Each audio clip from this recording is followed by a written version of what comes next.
OPD सेवाओं को बंद करने का ऐलान किया गया है, क्या कहना है? देखिए, मैं समझता हूं कि उनका आक्रोश वाजिब है। ये कलकत्ता में हो, भोपाल में हो, जयपुर में हो या पटना में हो, भागलपुर में हो, ये हमारी मृत संवेदनाओं को भी उकेरता है।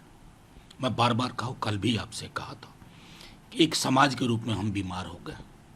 पुलिस प्रशासन, राज्य व्यवस्था का अपना रूल है, इसे कोई इनकार नहीं कर सकता।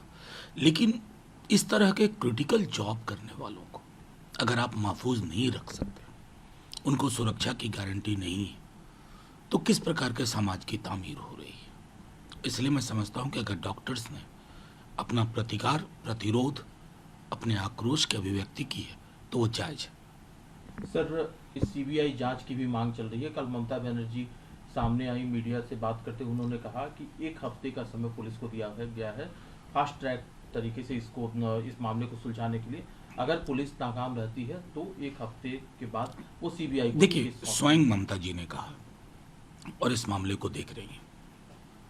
उन्होंने लगभग स्पष्ट शब्दों में कहा है कि अगर 1 हफ्ते के अंदर अनुसंधान नहीं हुआ और दोषी पकड़े नहीं गए, आरोप तय नहीं हुए, तो वो सीबीआई को देंगी। मैं समझता हूं कि ये एक मैसेज है, लेकिन उससे इतर मैं बार बार कह रहा हूं कि इसको सिर्फ, ये बहुत आसान है, 4 साल की बच्ची के साथ कहीं होता है, 6 साल की बच्ची के साथ होता है।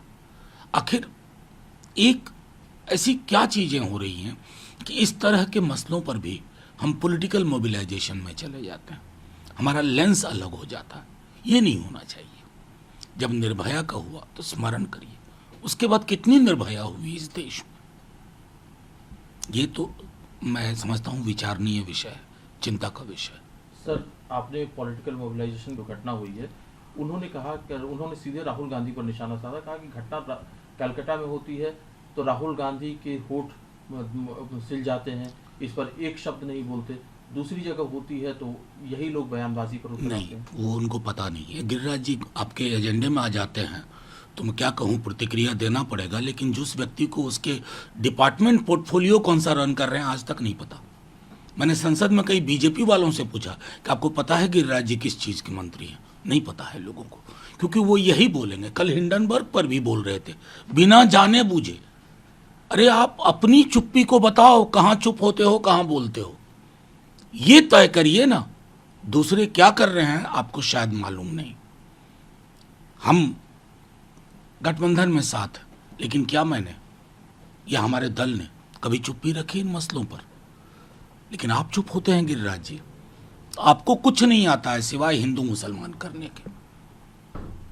अपने महकमे पर ध्यान दीजिए और जब हृदय विशाल करके सोचिए तो कहीं की घटना पे चुप मत रहिए। उत्तर प्रदेश में हो जाए तो योगी जी नाराज हो जाएंगे, इसलिए गिरिराज जी बोलेंगे नहीं, ये नहीं होना चाहिए। सर, हिंडन कहा कि जेपीसी के तहत इसकी जांच होनी चाहिए, लेकिन सरकार कह रही है कि ये पूरी तरह से मार्केट को, शेयर मार्केट को डिस्टेबलाइज करने की कोशिश है। किरण रिजिजू साहब कह रहे हैं, कल किरण रिजिजू साहब ने इस पर बयान दिया, उन्होंने कहा कि ये सबको पता है, कुछ ताकतें देश के अंदर और कुछ ताकतें देश के बाहर से इस देश की अर्थव्यवस्था पर हमला कर रही हैं। देखिए, ये बहुत पुराना औजार होता है सत्ता का, विदेशी ताकतों का की बात करें। हमारे देश में भी 75-77 में जॉर्ज साहब पर अक्सर ये आरोप लग जाता था, जॉर्ज फर्नांडिस पे। ये एक आज का अखबार है, रिजिजू साहब पढ़ लें इसको। उसके बाद भी अगर वो ये बयान दे रहे हैं, इसमें पूरा कहा है हिंडनबर्ग, अडानी, बुश सागा, एक एक चीज है। क्यों पर्दादारी कर रहे हैं? पब्लिक लाइफ बहुत बड़ी लंबी लकीर खींचने की होती है रिजिजू साहब। मैं देख रहा हूँ रविशंकर जी इसी सब काम के लिए आजकल बिठाए जाते हैं। क्या बोलिए, किस बात पे बोलिए, विसिल ब्लोअर पे ही शक कर दीजिएगा। मतलब मैसेज अप्रिय लगा तो मैसेंजर को शूट कर दो, ये सब नहीं चलेगा। किसको भरमा रहे हैं? मिडिल क्लास के बीच में भी संदेश गया है। आप करप्ट लोगों के नेक्सस को बचाने की कोशिश कर रहे हैं। हम क्या कह रहे हैं आपसे?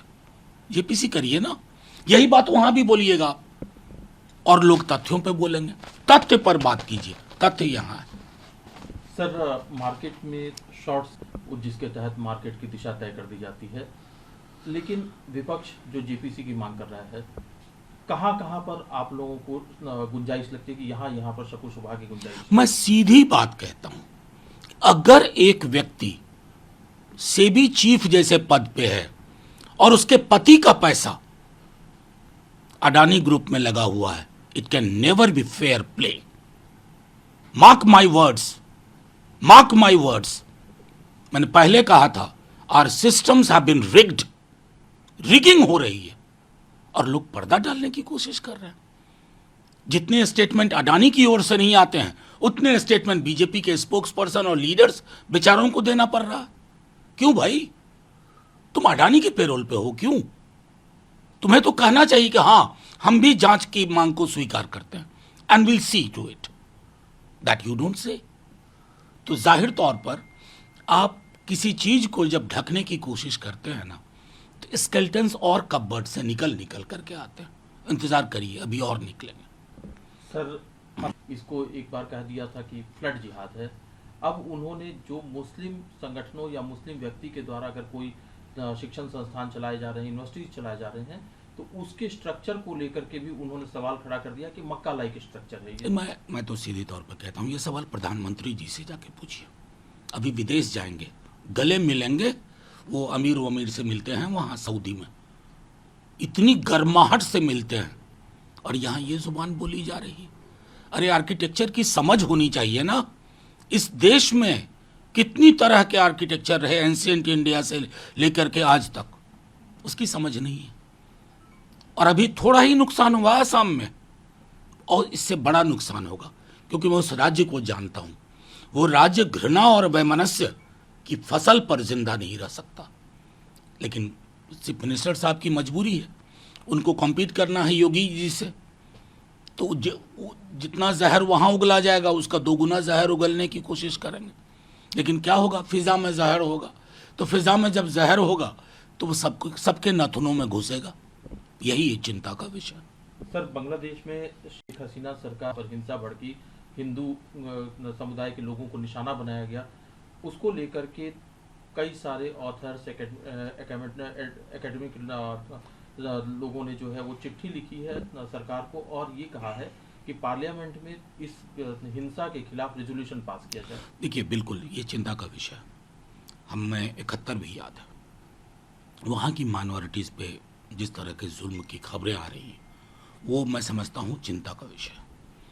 हमारी एम्बेसी की तरफ से भी एक मैसेज जाना चाहिए। हालांकि जो इंटरिम वहाँ पीएम बने हैं, उन्होंने बहुत साफ शब्दों में कहा है, कई सारे स्टूडेंट ग्रुप्स भी मंदिरों की रक्षा कर रहे हैं। लेकिन एक बात सबको समझना जरूरी है, ये जो दक्षिण एशिया है ना, ये एक ही देश था, इंडिया, जिसके बाद पाकिस्तान, बांग्लादेश बना।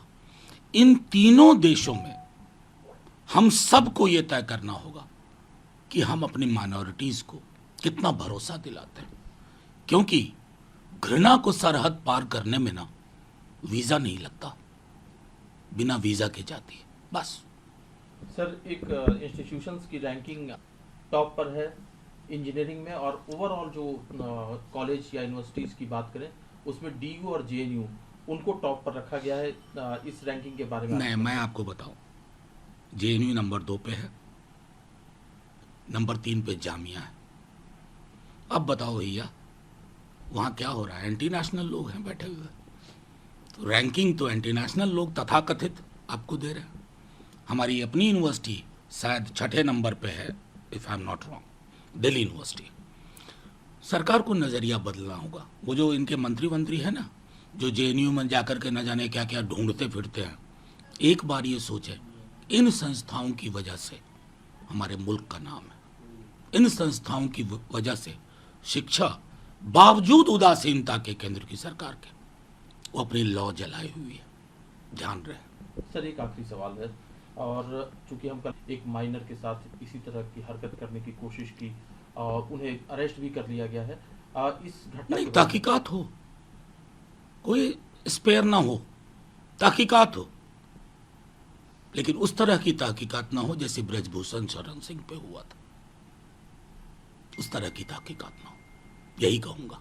और यही मैं बार बार आग्रह करता हूं कि किसी भी इस तरह के दुष्कर्म की वारदात पर चश्मा ना बदला जाए कि ये वाला चश्मा इसके लिए, वो वाला चश्मा उसके लिए, वो नहीं।